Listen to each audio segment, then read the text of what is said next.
बिस्मिल्लाहिर्रहमानिर्रहीम। अस्सलाम वालेकुम। Welcome back to my new video business math for ICom part 1 book Shahid Jamal की फ़ॉलो कर रहे हैं। चैप्टर नंबर 2 कंटिन्यू है, ratio, proportion and percentage. Exercise number 2 का क्वेश्चन नंबर 2.44 है। 20 men can paint 15 houses in 18 days. How long will 24 men take to complete the 10 houses? यानी कि 20 बंदे हैं, वो 15 घर पेंट कर रहे हैं 18 दिन में। ठीक है, अब हमसे बोल रहे हैं कि वो पूछ रहे हैं कि 24 बंदे अगर लगा देंगे हम 20 के बजाय, तो वो 10 घर बनाने में कितना टाइम लेंगे, 10 घर पेंट करने में कितना टाइम लेंगे। ठीक है, तो पहले कितने डेज़ में पेंट हो रहा था, 18 डेज़ में। कितने घर, 15 हाउसेस। अब 10 हाउसेस है तो वो कितने डेज़ लगाएंगे, और हमारे पास बंदे कितने हो गए, 20 से 24 हो गए। तो यहाँ पे सबसे पहले हमें जो फाइंड करना है वो है डेज़, और जो हमें और चीज़ें गिवन हैं वो है मेन और हाउसेस। ठीक है, तो यहाँ हमने हेडिंग डाल दी, जो हमें फ़ाइंड करना है वो डेज़ है। डेज़ को जो पहले फ़ाइंड करना है ना, वो सबसे पहले वाली हेडिंग डालेगी। ठीक है, तो हमें डेज़ फ़ाइंड करने, तो डेज़ की हेडिंग डाल दी, उसके बाद मेन और फिर हाउसेस।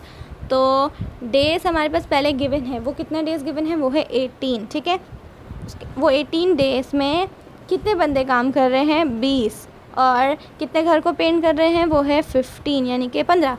ठीक है, अब हमसे पूछ रहे हैं कि कितने दिन लगाएंगे, कितने बंदे, 24 बंदे कितने 10 घर को पेंट करने में। ठीक है, और हमें बताना है डेज़ कितने लगाएंगे, तो भी हमें वो पता नहीं है, तो हम इसको x सपोज़ कर देंगे। ठीक है, अब हमने यहाँ क्या करना है, और यहाँ पे जो चीज़ फाइंड करनी है उसको पहले इसके साथ सपोज़ करके देखेंगे, फिर उसको इसके साथ सपोज़ करके देखेंगे। अच्छा, ये 3 रेशोज़ हैं, यानी कि ये 3 हेडिंग्स हैं ना, और ये रेशो कहलाते हैं। ठीक है, तो इस तरह के क्वेश्चन को कहते हैं कंपाउंड रेशो।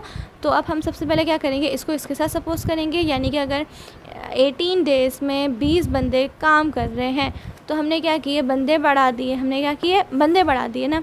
बंदे जब बढ़ गए तो हमारे पास यहाँ पे क्या हो जाना चाहिए, डेज़ कम हो जाने चाहिए या बढ़ जाने चाहिए। देखें, अगर 20 बंदे थे, वो कुछ काम कर रहे थे, तो इतने दिन में काम कर रहे थे 18 डेज़ में। अब हमने क्या किया, बंदे बढ़ा दिए, तो वो कुछ काम करेंगे तो ज़ाहिर बात है कम डेज़ में काम करेंगे, क्योंकि हमने बंदे बढ़ा दिए। अब उनको जो भी काम करेंगे उनको कम दिन लगेंगे, कितने कम दिन लगेंगे ना।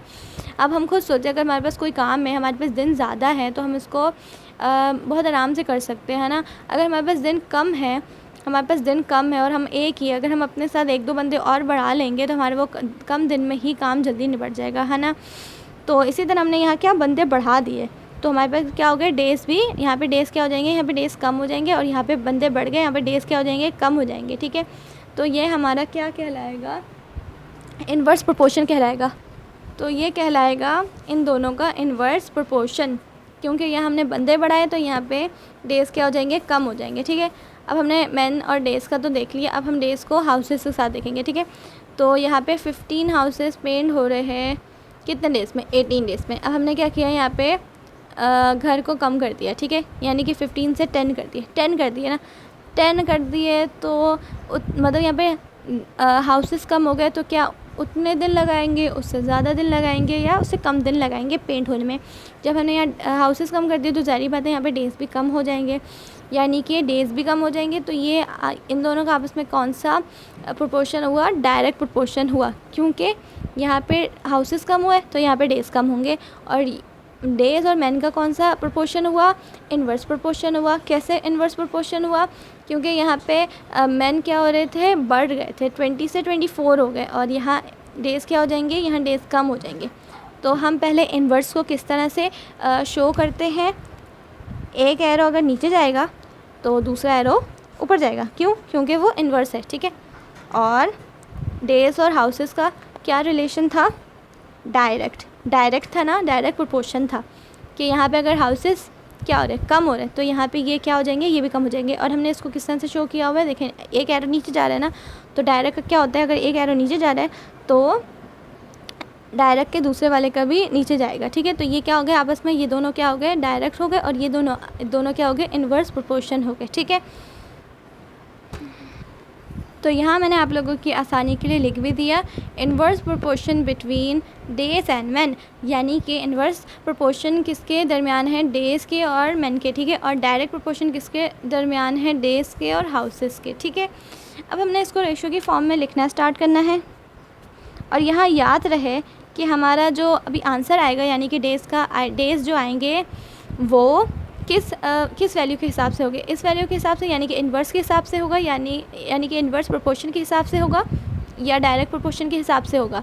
जैसे कि मैंने आपको अपनी पिछली वीडियोस में भी एक ट्रिक बताई थी कि यहाँ पे जैसे 20 से हमने 24 मैंने कर दिए थे, ठीक है, हमने कितने बढ़ा दिए, 4 को प्लस कर दिया 20 में, ठीक है 4, और यहाँ से हमने कितने माइनस कर दिए थे, 15 थे ना, 15 में से कितने माइनस किए, तो 10 किए 5, यानी कि यहाँ कितने माइनस किए, यहाँ 5 माइनस किए, और यहाँ कितने प्लस किए, यहाँ पे 4 प्लस किए। तो 4 और 5 में से कौन सी बड़ी वैल्यू है, 5 बड़ी वैल्यू है ना, 5 बड़ी वैल्यू है। तो हमारा यानी कि हमारा इसके हिसाब से, हाउसेस के हिसाब से यहाँ आंसर आएगा, यानी कि अगर यहाँ पे कम आ रही है वैल्यू तो यहाँ भी वैल्यू 18 से कम आएगी। क्यों, यहाँ ये नहीं कि यहाँ ऐसा नहीं होगा कि 20 के जैसे यहाँ पे 20 थी और 24 हो गई, यहाँ पे बढ़ गई वैल्यू, यहाँ पे जैसे वैल्यू बढ़ गई तो हमारी यहाँ भी बढ़ जाएगी, 18 से ज़्यादा आएगी, नहीं, जैसे यहाँ पे 20 से 24 आई है तो 18 से यहाँ ज़्यादा वैल्यू आएगी, नहीं, ऐसा नहीं होगा।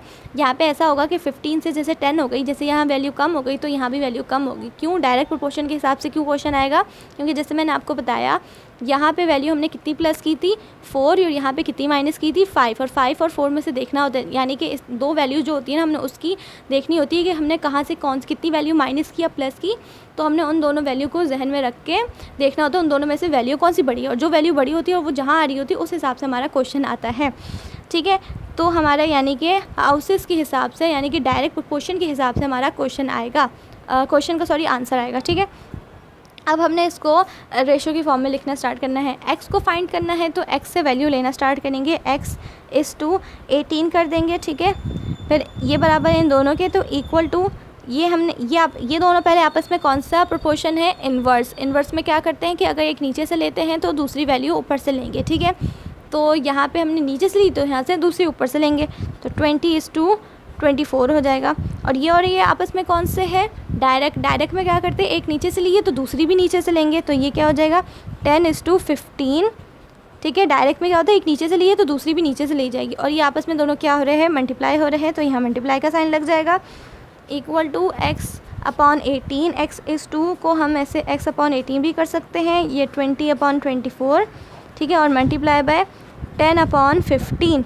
अब क्या करना है, हमने 20 को 10 से मल्टीप्लाई करना है, 20 मल्टीप्लाई बाय 10 इक्वल टू 200।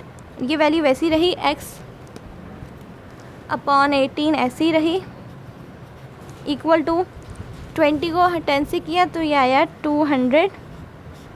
24 को 15 से मल्टीप्लाई करेंगे, 24 मल्टीप्लाई बाय 15 इक्वल टू 360, ठीक है। 200 को डिवाइड कर देंगे 360 से, तो यार ये 0.555, तो ये x/18 ऐसी रहा, इक्वल टू 0.55, ठीक है। पॉइंट के बाद से 2 से 3 वैल्यू ले लेनी है, ठीक है। अब यहाँ पे x के साथ ये जो 18 है डिवाइड हो रहा है, वहाँ जाके क्या हो जाएगा, मल्टीप्लाई हो जाएगा, यानी कि ये 0.55 से क्या हो जाएगा 18 मल्टीप्लाई हो जाएगा, ठीक है। अब यहाँ पे जितनी भी हमारी वैल्यू आई थी ना उस सारी वैल्यू को मल्टीप्लाई करेंगे 18 से, ये नहीं कि 0.55 को सिर्फ मल्टीप्लाई करें, नहीं, जितनी वैल्यू आएगी सारी मल्टीप्लाई करेंगे 18 से, तो यहाँ पे कितनी वैल्यू आएगी हमारे पास 10, तो यानी कि x की हमारी कितनी वैल्यू आ गई 10। अब देखें कि हमारे पास ये जो 10 आई है 10, और उसका यूनिट क्या लगेगा, डेज लगेगा, क्योंकि हमने डेज फाइंड किए, ठीक है। तो यहाँ देखा जाए हमारे 10 डेज़ आंसर आया, ठीक है। 10 डेज़ हमारा डायरेक्ट प्रोपोर्शन के हिसाब से आंसर आया, यानी कि हाउसेस और डेज़ के हिसाब से आंसर आया कि यहाँ पे हाउसेस हमने कम किए थे तो ये हमारे डेज़ भी कम हो गए। यहाँ पे 15 से कम था 10, और यहाँ 18 से देखें तो हमारा यहाँ पे 18 से देखें कम आंसर आया, कितना है 10। जैसे यहाँ पे 15 से कम आया था 10, तो यहाँ 18 से कितना आया कम, ठीक है। तो ये ना डेज़ और मंथ के हिसाब से आंसर नहीं आया, यहाँ पे जैसे मेन बढ़ गए थे तो यहाँ हमारे 18 से ज़्यादा वैल्यू आनी चाहिए थी, लेकिन यहाँ 18 से ज़्यादा वैल्यू नहीं आई क्योंकि ये इन्वर्स था और ये इसके हिसाब से आंसर आया। ठीक है, और इसको पहचानने के लिए मैंने आप लोगों को एक ट्रिक भी बताई है। ठीक है, अगर वो आप लोगों को समझ में आ गई है तो मुझे कमेंट सेक्शन में डन लिख दें। ठीक है, so thanks for watching this video. अल्लाह हाफिज़।